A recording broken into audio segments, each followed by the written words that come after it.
அந்த பொண்ணு ஒரு புதர் பின்னாடி போய் மறைஞ்சு நின்றுட்டு இருந்தது. அப்போ வந்துட்டாங்க. ஏன் புதர் பின்னாடி போகணும் யோசிச்சு பாருங்க. உடனே போலீஸ் எல்லா இடத்துலையும் லைட் போடும். போலீஸ் தெருவுகளுக்கு போடுவாங்களா, புதருக்கு லைட் போடுவாங்களா? சினிமா நடிகர்களை சினிமா ஸ்க்ரீனில் மட்டும் நடிகர்களாக பாருங்கள். அவங்கெல்லாம் எல்லாம் தெரிஞ்ச புத்திசாலிகளாக நினைக்காதீங்க. அது உங்களை ஏமாற்றிடும். சினிமா ஸ்க்ரீன்கிறது ஒரு பொய்யான விஷயம். 60 அடி ஒசரம், 120 அடி அகலம். அந்த ஒசரத்துக்கு யாராவது ஒரு ஆள் இருக்க முடியுமா? இருக்க முடியாது. ப்ரொஜெக்டர் ஆஃப் ஆச்சுன்னா அவ்வளோதான், வெள்ளை ஸ்க்ரீன் ஆகிடும். அப்படிப்பட்டவர்கள் பின்னாடி ஓடுறதை நிறுத்தணும். எனக்கு ஆரம்பத்திலேருந்தே நான் சிவகுமார் மாதிரி எங்களுக்கு ரசிகர் மன்றம் கூடாதுன்னு நினச்சி ரசிகர் மன்றமே கூடாதுன்னு சொன்னேன். எதுக்கு ரசிகர் மன்றம்? கட் அவுட்டுக்கு பால் ஊற்றுறோம் நமக்கு எதுக்கு? அவங்க அப்பா அம்மாவுக்கு அவன் காசில் ஒரு பால் பேக்கெட் வாங்கி கொடுத்தா அது சந்தோஷமான ஒரு விஷயம். ஃப்ரிட்ஜ் கொடுக்குறேன் இருக்காரு. இதே எடப்பாடி பழனிசாமி என்ன சொல்லியிருக்காரு, எப்படி இதெல்லாம் கொடுப்பீங்கன்னு கேட்டதுக்கு வரியை ஏற்றிப்பேன் அப்படிங்கிறார். அப்படின்னா என்ன அர்த்தம்?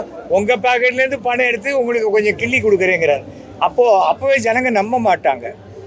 1000 ரூபா கொடுக்குறேங்க போது இது எப்படி கொடுக்க முடியும்னு கேட்டார். எதற்காக இதெல்லாம் நாங்கள் சொல்கிறோம்னு சொன்னால், விஜய் சொன்னார், யாரும் இலவசம் வாங்காதீங்க, 1000 ரூபாலாம் வாங்காதீங்கன்னு சொன்னவர் ஒரு தமிழ்நாட்டில் பிறக்கிற ஒவ்வொரு குழந்தைக்கும் ஒரு பவுனில் மோதிரம் பண்ணி போடுவேன். ஒரு நாளைக்கு 2000 குழந்தை பிறகுது தமிழ்நாட்டில். அப்போ ஒரு வருஷத்தில் எத்தனை குழந்தை பிறக்கும்? குழந்தை பிறக்கிறதுக்கெல்லாம் சனி ஞாயிறு லீவ் எல்லாம் கிடையாது. அது பாட்டுக்கு பிறந்துட்டு தான் இருக்கும். எங்கேருந்து கொடுப்பாரு? ட்ரம்ப்புக்கிட்டே அவ்வளோ கோல்டு இருக்காது. வாய்க்கு வந்ததை உணர வேண்டியது. விஜய் என்னுடைய நண்பருடைய மகன்தான். ஆனால் சினிமா வேற, அரசியல் வேறங்கிறத இந்த நிமிஷம் வரைக்கும் புரிஞ்சிக்காம திமுக தீய சக்தி, திமுக தீய சக்தின்னு சொல்லிக்கிட்டு அவர் போட்ட மீட்டிங்கில் 41 பேர் செத்து போனாங்க. சமீபத்தில் ஒரு பையன் செத்து போனான். அதுக்கு முன்னாடி 6 பேர் செத்து போனாங்கன்னு பார்த்தா அவர் என்னமோ கோயிலுக்கு நேர்ந்து விட்ட மாதிரி பலி கொடுத்துக்கினே போகிறாரே தவிர இவர் எப்படி வாழ வைப்பாருன்னு எனக்கு தெரியலை. ஏனென்றால் அவர்கிட்ட சேர்ந்தவங்கெல்லாம் மற்ற கட்சியிலேருந்து விரட்டப்பட்டவர்கள், மற்ற கட்சியில் வேறு வழி இல்லாமல் அங்கே நமக்கு போனி ஆகலைன்னு சொல்லி இங்கே ஒட்டிக்கிட்டவங்க. அப்படி இருக்கிறவங்க எப்படி அவங்களால வெற்றி பெற முடியும்? அவங்களுக்கு ஓட்டு வாங்குவாங்க. அந்த ஓட்டு எப்படின்னா, ஜெயிக்க வேண்டியவங்களை ஜெயிக்க விடாத பண்ணுறதுக்கு முடியும். ஆனால் அது திமுகவுக்கு நடக்காது. திமுகவுக்கு எதிர்ப்பு ஓட்டு தான். திமுக எதிர்ப்பு ஓட்டு யார் பண்ணுறாங்க? அதிமுக.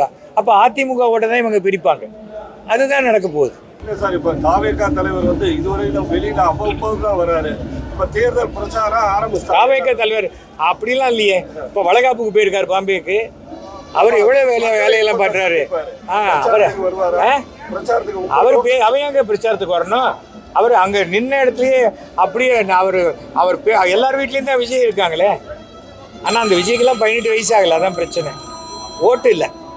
அதாவது உளறதுல உச்சகட்டமான உளறல். அதாவது அரசியலே தெரியாமல் வெறும் சினிமாவில் எழுதி கொடுத்த வசனத்தையே பேசிக்கிட்டு ஸ்டேஜில் இறஞ்சி கத்துறது போகிறது. அந்த அப்படியே சினிமாவில் கை தட்டுவாங்க.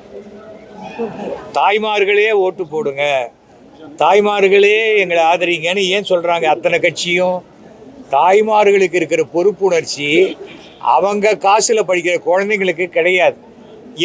எந்த வீட்டில் அப்பா அம்மா காசில் பொறுப்பு இல்லாத சுற்றுறாங்களோ அந்த பசங்க தான் இந்த தாவேக்கால உறுப்பினராக இருக்காங்க. இதுதான் அவங்களுக்கு விஷயமே தெரியாது. எத்தனை மாவட்டம் இருக்குதுன்னு சொல்லுங்கள், எத்தனை நலத்திட்ட உதவி பண்ணியிருக்குன்னு சொல்லுங்கள், என்ன பண்ணுவாங்கன்னு சொல்லுங்கள். இல்லை அவர் நல்லா பண்ணுவார், என்ன பண்ணுவார்? சூப்பராக பண்ணுவாருங்க. இப்படியே சொல்லிட்டு இருந்தால் என்ன பிரயோஜனம்? நாமளும் யாரும் சிந்திச்சு பார்த்து ஓட்டு போடுங்க. இந்த இடத்துலேயே பாருங்கள், எனக்கு எக்ஸ்ட்ரா சீட்டு கொடு, எனக்கு எக்ஸ்ட்ரா சீட்டு கொடுன்னு கேட்டாங்க. ஆனால் கமலஹாசன் வேண்டாம், என்னால் உங்களுக்கு சிரமம் வேணாம், அதான் பெருந்தன்மை, அரசியல் நாகரிகம். இந்த 2 சீட்டுனால என்ன வந்துட போகுது அப்படின்னு அவர் நினைச்சார். வேல்முருகன் பாருங்கள், அதே சமயத்தில் ஒரே ஒரு சீட்டு வாங்கிக்கிட்டு கமிட்டியிலலாம் சேர்மனாக இருந்தவர் சவால் விடுறார். இதுக்கே 2 வாரம் முன்னாடி அசம்பிளியில் அப்படி வாயில் ரத்த வர மாதிரி புகழ்ந்து பேசுகிறார் முதலமைச்சர். அவருக்கு 2வது சீட்டு இல்லைன்னொன்னே மறுபடியும் வாயில் ரத்தம் வர மாதிரி கெட்ட வாரத்தில் தேவையில்லாத அசிங்கமாக பேசுகிறார். எதுக்கு? அப்போ அந்த நம்முடைய வேல்முருகனுக்கு அவ்வளவு பெரிய மக்கள் சக்தி இருந்தால் அவரே பண்ருட்டில் சுயேட்சையா நின்று ஜெயிக்கட்டுமே. அவருடைய சாதனை என்ன? டோல்கேட் அடித்து உடைச்சது தான். வேற என்ன சாதனை? அவர் எங்கேருந்து வந்தார்? பாமகலேருந்து வந்தார். ராமதாஸ் ஐயா கிட்ட தானே வந்தார். ராமதாஸ் அவர்களுக்கும் அவர் மகனுக்கும் சண்டை இருக்கு. ஆனால் வன்னியர்களாக இருப்பவர்கள் யாருமே தந்தையை அவமதியாரை செய்யும் மகனை மதிக்க மாட்டார்கள். யாருமே எந்த ஜாதி அந்த ஜாதி இல்லை, எந்த ஜாதியிலையுமே அப்பாவையே ஒரு மகன் எதிர்க்க, ஒரு அப்பாவினால் தானே மகனை வெளியில் வர்றாரு. அவரே எதிர்க்கிறதுங்கிறது எனக்கு தெரிந்த வரைக்கும் கோர்ட் ஆர்டர் படி மாம்பழம் இந்த தேர்தலில் முடக்கப்படும். அவங்களும் ஒருவேளை தாமரை சின்னத்தில் நிற்கலாம், மறுபடியும் பாறாங்கல்ல கட்டிட்டு தான் நிற்க போகிறாங்க. தமிழகத்தில் பாலியல் குற்றங்கள், இந்த பாலியல் குற்றங்கள் அப்படிங்கிறது நீங்கள் யோசித்து பார்த்தீங்கன்னா இது வந்து சட்டம் ஒழுங்குக்கும் பாலியல் குற்றத்துக்கும் நீங்கள் யோசித்து பார்க்கணும். இப்போ எங்கள் வீட்டில் பீரோ வேணால் பூட்டாத போயிட்டேன், ஒரு திருடன் வந்து எடுத்துகிட்டு போயிட்டான். இதுக்கு சட்டம் ஒழுங்கு சரியில்லைன்னு நான் சொல்ல முடியுமா? ஒவ்வொரு குழந்தைகளும், பெண் குழந்தைகளுடைய தாய் தந்தையர்கள் அவங்க குழந்தைகளை பத்திரமா பார்த்துக்கணும். அது வந்து காட்டுக்கு போய் பாத்ரூம் போகிறேன்னா கூட கூடைக்கு துணைக்கு யாராவது போகணும். ஏனென்றால் நாம் வந்து முதல்ல நமக்கு வந்து சுதந்திரம்ங்கிறது வேற, பாதுகாப்பு வேற. நாம் முதல்ல பாதுகாப்பாக இருக்கணும். தமிழ்நாட்டினுடைய மொத்த ஜனத்தொகை எவ்வளோ? 10 கோடி பேர். நீங்கள் சொல்கிற இந்த மாதிரி பாலியல் குற்றச்சாட்டு 3 நடந்திருக்கா, 4 நடந்திருக்குமா? யோசிச்சு பாருங்க.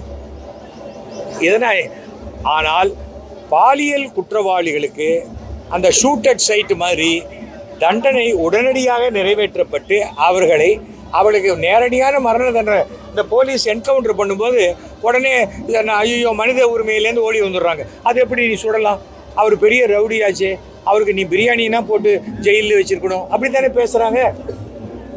உங்கள் வீட்டில் ஒரு பொண்ணு பாதிக்கப்பட்டா அந்த பாதிக்கப்பட்டவனை உடனே சுடணும்னு தோணும் இல்லையா? Lockup death. அதே தான் சில போலீஸ்காரர்கள் மிருகத்தனமாக நடந்து கொள்கிறார்கள். அவங்களை என்ன பண்ணுறாங்க? சஸ்பெண்ட் பண்ணுறாங்க. சஸ்பெண்ட் பண்ணக்கூடாது, அவங்கள சஸ்பெண்டே பண்ணக்கூடாது, டிஸ்மிஸ் பண்ணணும்.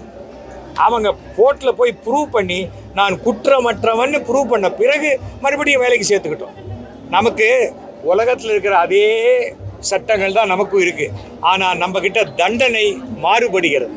தண்டனை மிக கடுமையாக இருக்கும் பட்சத்தில் குற்றங்கள் குறையும், எந்த அரசாக இருந்தாலும் சரி. ஆனால் இவங்க என்ன பண்ணுறாங்க? அந்த பொண்ணு ஒரு புதர் பின்னாடி போய் மறைஞ்சு நின்றுட்டு இருந்தது. அப்போ வந்துட்டாங்க. ஏன் புதர் பின்னாடி போகணும்? யோசிச்சு பாருங்க. உடனே போலீஸ் எல்லா இடத்துலையும் லைட் போடும். போலீஸ் தெருவுகளுக்கு போடுவாங்களா, புதருக்கு லைட் போடுவாங்களா? நான் ஒரு நியாயமான குடிமகனாக இருக்கிறேன், கட்சி கிச்சியில் விட்டுருக்கேன். ஏன்னா எனக்கு அம்மா இருக்காங்க, மனைவி இருக்காங்க, மகள் இருக்கா, பேத்தி இருக்கா. நான் ஒன்றும் பொன் குழந்தையுடைய அருமை தெரியாமல் நான் பேசலை. எங்கள் வீட்டில் வேலை செய்கிற பொண்ணு, அவர் 21 வயசு 22 வயசு இருக்கும். அந்த பொண்ணை நாங்கள் கடைக்கு கூட அனுப்ப மாட்டோம். ஏன்னா எங்களுக்கு வாட்ச்மேன் இருக்கான், வாட்ச்மேன் போட்டோம். இல்லை சார் நான் போய் சோப்பு வேணும். என்ன சோப்பு வேணும் சொல்லு, நான் வாங்கிட்டு வர சொல்கிறேன். அதுதான் காரணம் என்னன்னு சொல்லி இல்லையா, வாட்ச்மேனை கூப்பிட்டு போ. நாம வந்து நம்மை நம்பி வந்த பெண்களுக்கு நாம பாதுகாப்பு கொடுக்கணும். எல்லா வேலையும் போலீஸ் எப்படி செய்ய முடியும்? தமிழ்நாட்டில் 1500 மக்களுக்கு ஒரு போலீஸ் தான் இருக்காங்க. இது இந்திய அளவில் மிக அதிகமான பாலியல் குற்றங்கள் எங்கே நடக்குது தெரியுமா? பாஜக ஆட்சி செய்யும் மாநிலங்களில் தான்.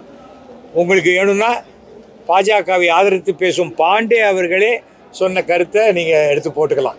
நான் சொன்னதை விட்டுருங்க. நான் தான் பாஜகலேருந்து வெளில வந்துட்டேன். ஏன்னா 3 கட்சியிலேருந்து என்னை வெளில அனுப்பிச்சாங்க. ஒரு கட்சியில் நானே வெளில வந்த மாதிரி இருக்கட்டும்னு வந்துட்டேன். இப்போ தான் கருநாகராஜன் மேலே ஒரு பாலியல் குற்றச்சாட்டு சொல்லியிருக்காங்க. என்ன பண்ண முடியும் சொல்லுங்கள்? அதாவது பாஜக என்பதோ தமிழ்நாட்டுக்கு டெல்லியில் ஆட்சி செய்யும் யாருமே தமிழ்நாட்டில் வந்து ஆட்சி செய்ய முடியாது. அவர் அமித்ஷாவாக இருக்கட்டும், அவருக்கு மேலே இருக்கிறவங்களாக இருக்கட்டும், இங்கே நடக்காது. இது திராவிட மண். நீங்கள் சொல்லலாமான்னு கேட்டால் இது திராவிட மண்ணில் பிறந்தவன் திராவிடன் தான். தமிழ்நாட்டில் பிறந்தவன் தமிழன், இந்தியாவில் பிறந்தவன் இந்தியன். அதில் போய் நீ கிறிஸ்டியனா, நீ முஸ்லீமான்னு கேட்குறது எப்படி? தப்பு தானே? ஏன் இன்னைக்கு சிறுபான்மையிற்கு நம்பிக்கை வரல? தொப்பி போட்டுட்டு கஞ்சி குடிச்சிட்டு போகிறாரு விஜய். ஆனால் பாண்டிச்சேரியில் ஒரு முஸ்லீமுக்கு கூட அவர் ஓட்டு கொடுக்கலையே. அப்புறம் அவர் என்ன சிறுபான்மை இருக்குது அவர் சாதகமாக பேசுவார்? அதுக்காக சொல்கிறேன், யாராக இருந்தாலும் யாருக்கெல்லாம் ஓட்டு போடக்கூடாதுன்னு தீர்மானிச்சுக்கிட்டே வந்தால் அதிமுகவுக்கு போடக்கூடாது, பாஜகவுக்கு போடக்கூடாது, பாமகவுக்கு போடக்கூடாது.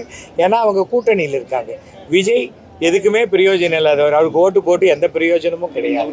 அப்படி இருக்கும் பொழுது நீங்கள் திமுகவுக்கு மட்டும் ஓட்டு போடுவது நமக்கு சிறந்தது, தமிழ்நாட்டுக்கு சிறந்தது.